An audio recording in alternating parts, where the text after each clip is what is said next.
ज़्यादा इन्फ्लक्स जो रेफ्यूजीज का, जिसको उसका जो हिंदुस्तान को आज तक झेलना पड़ रहा है कि कितने ज़्यादा रेफ्यूजीज आए जो इलीगल माइग्रेंट्स बन गए, और पूरे अंतर्राष्ट्रीय स्तर पर इस समस्या का समाधान नहीं निकला, बट चर्चा हुई.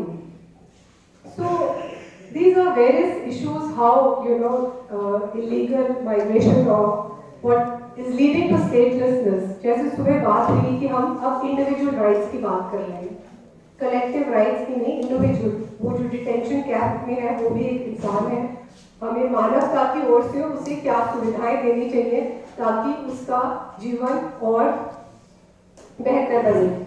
तो सबसे पहले मैं आप हमारे सारे माननीय पक्का आ गए हैं. सबसे पहले मैं इनवाइट करना चाहती हूँ doctor Joyita Bhattacharjee, senior fellow observer research foundation new Delhi, जो India's emerging stateless people facing challenges and the road ahead के बारे में बात करेंगे, जो सबसे महत्वपूर्ण है क्योंकि चैलेंज को हम सब झेल रहे हैं, लेकिन क्या है इसका रोड, क्या है इसका समाधान, क्या है, उस पर हम बात करेंगी. तो धन्यवाद. आइए please.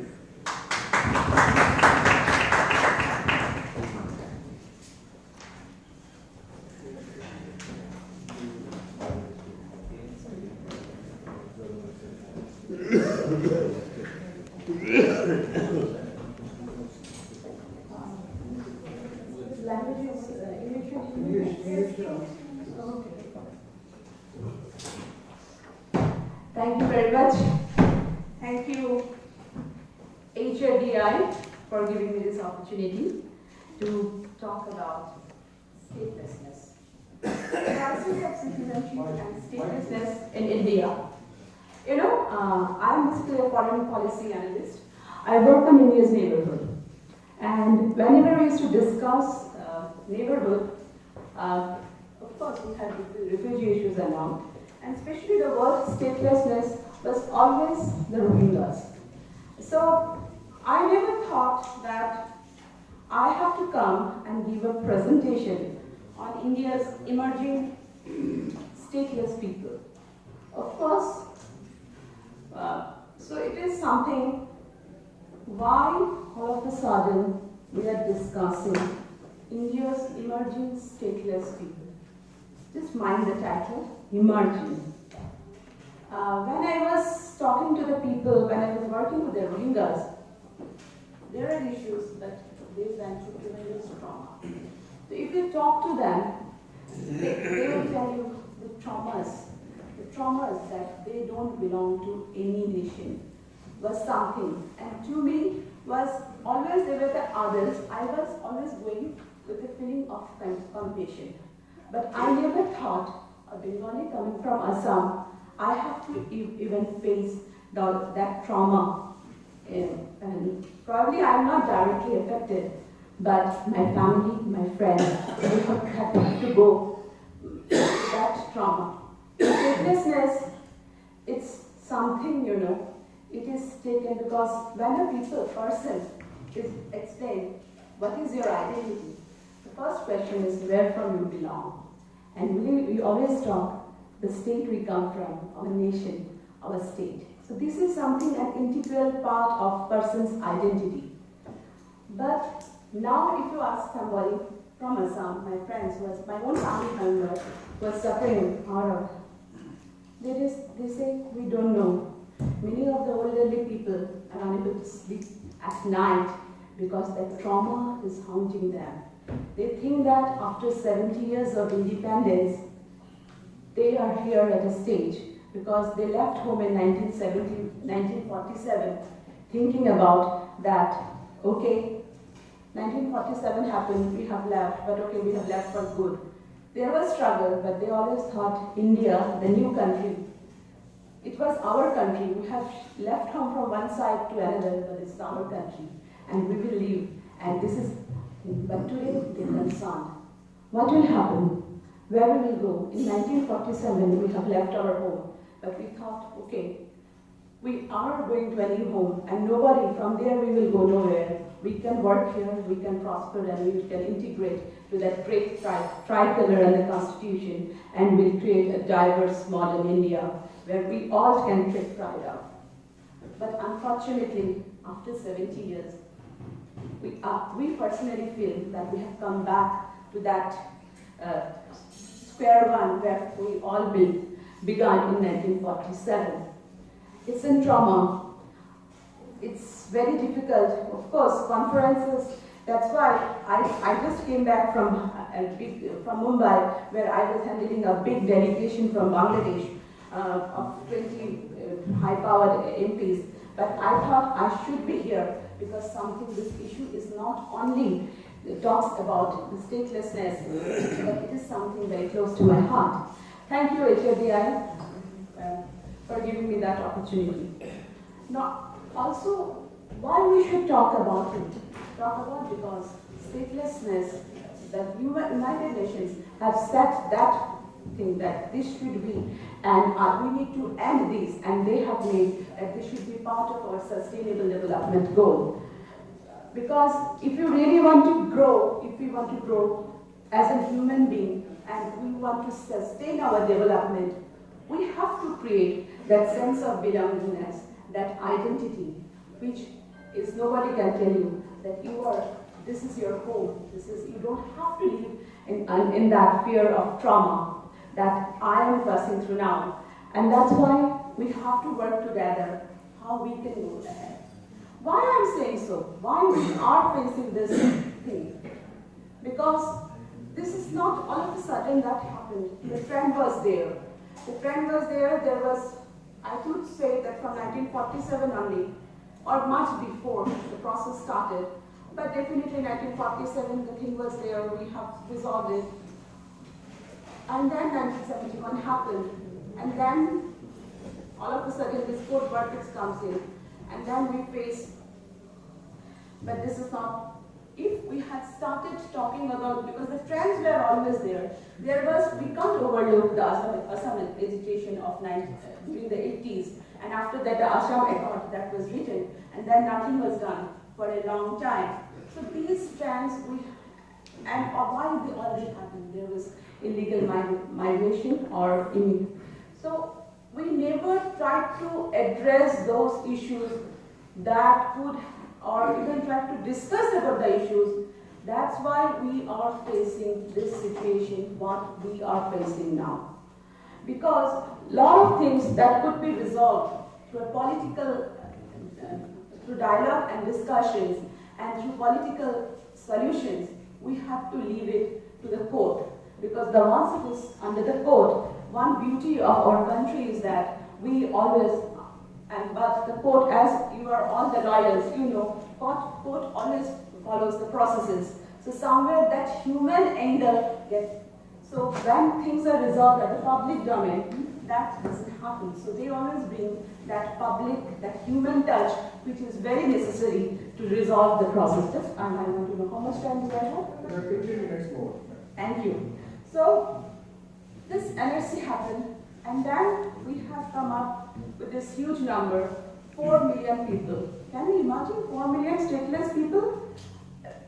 As per some estimates, if I remember, more than 10 million people are stateless globally. And if we think that this 4 million people are stateless, as it is mentioned here, then almost 40% of the people are now in India who are going to, but they are not stateless. We have to make that differentiation also. Because when NRC happened, there was first list, second list, third list, and still the NRC is under process. And under the process, that's why, and in that last, and it is not finalized. So these people still have some hope. And if all the details are going to be almost out of it, probably 6 to 7 lakh people, those who have problems with the documentation issues and all, they will be included. And then there is, but what happens if 6 or 7 lakhs, but still there will be around 25 to 30 lakhs people. What we do with Should we leave them like that, the way they are? But why people migrate? Why people migrate? Do you have any idea why people migrate? Why people migrate from, everybody is talking about that, and here the problem is that they have been branded as Bangladeshis. But why do people migrate? People migrate because a big chunk came during 1947. Of course, there probably the processes are involved because 1951 is the census, the time where we had our first national registration thing. So probably they will be accommodated. But from 1947, from 1971, if you really follow the chunk who really came, they are basically the Hindus. The Hindus, they moved in, and nobody leaves their home by choice. They come because they are forced to come. And we know there has been religious persecution in Bangladesh, especially during 1971 thing. So people move, and we have to have those things. Even in the present statistics, if we say the numbers of Hindus are expected to be much more than the Muslims. Also, who is going to guarantee that all of them are illegal migrants in a country where documentation is a very, very big issue?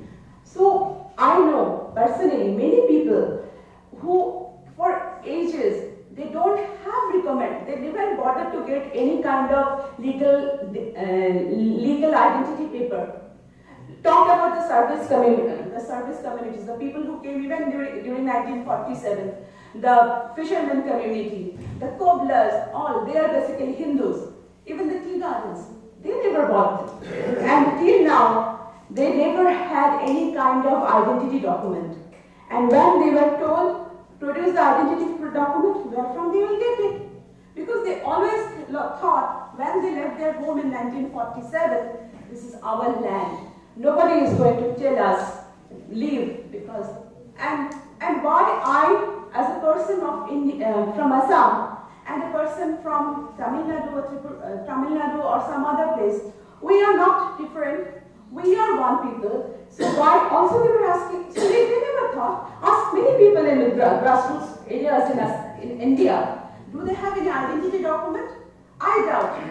If you really do a survey, we really don't have, and those people, especially the service communities, people might have some land holding, and these people who left their home in 1947 also, they didn't have any land document also.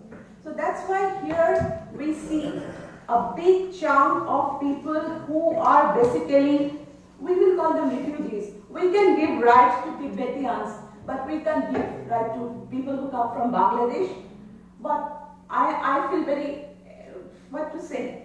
So this is a situation, but also it is a reality that when the local comes and they also have their issues and their problems, because there has been a concern of people in Assam that they are becoming minority, the natives. Of course, I think overall in India, we are a country for ages there has been migrations and we are mixed race. And it's very difficult to say who is from what country or what place, but still we are a mixed race when Assamese is a mixed race.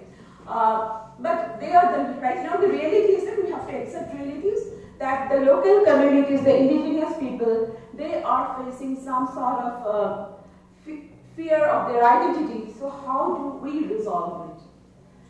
Normally, if we really want to talk about it, there are two UN conventions, 1954 and 1961. But if you really go through, they really give you a lot of options and a lot of ways. First and foremost, we really have to take care of their rights, the rights of the stateless people. And I would say India for a long time, even not signing these two agreements, have done extremely well in protecting the rights of the people. Especially we can see in the case of Tibetan migrants, we have seen in the case of even in Rohingya's case, I would say India has done a great job. I've been working with them closely. Of course, there are issues because almost 17,000 people in India, even in Delhi, they are registered under UNHCR. And if you don't have them possible unless India had provided that facility, you know. So this is happening. But why? I never could realize then what is the problem with these people. But when country was split, the 47 happened, the people should come. And so we have to think about these people. We can't leave them like that. And if we leave them like that, today they might be peaceful people, fine. But what will be the future? Whether we have ever thought about the security conditions that is going to emerge? It is, I have been told that I have to give some suggestions.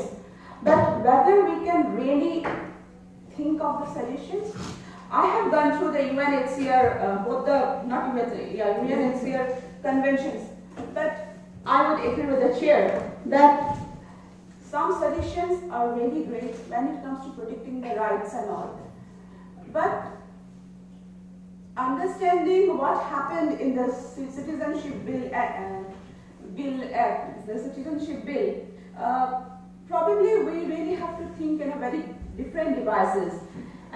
But I would say we have to look into it. We can't leave the way, and here I would say some of the success stories is we have to look into the case studies globally. And actually one success story exists here in South Asia, where Indian origin people, the Sri Lanka at one point of time declared people of Indian origin, they wanted to deport them, and India said no, you are not supposed to do that. And then this almost 1 million people became stateless. But with the thorough processes and thorough understanding, they were able to resolve the issue.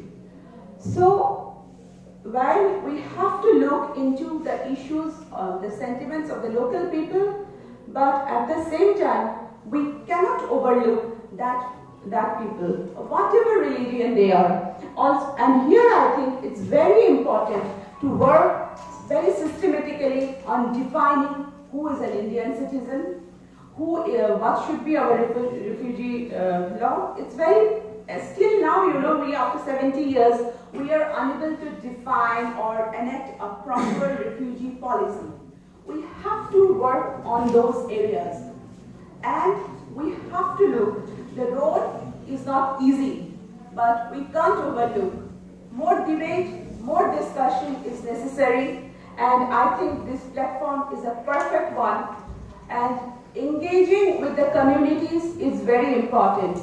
Engaging with every stakeholder will definitely give us a fine solutions, because in a democracy, dialogue matters, and understanding India's democracy is all inclusive. It takes everybody along. So we also, as India marches towards a new global leader, we have to prove that India is the leader, and India can show the path all together. Thank you very much.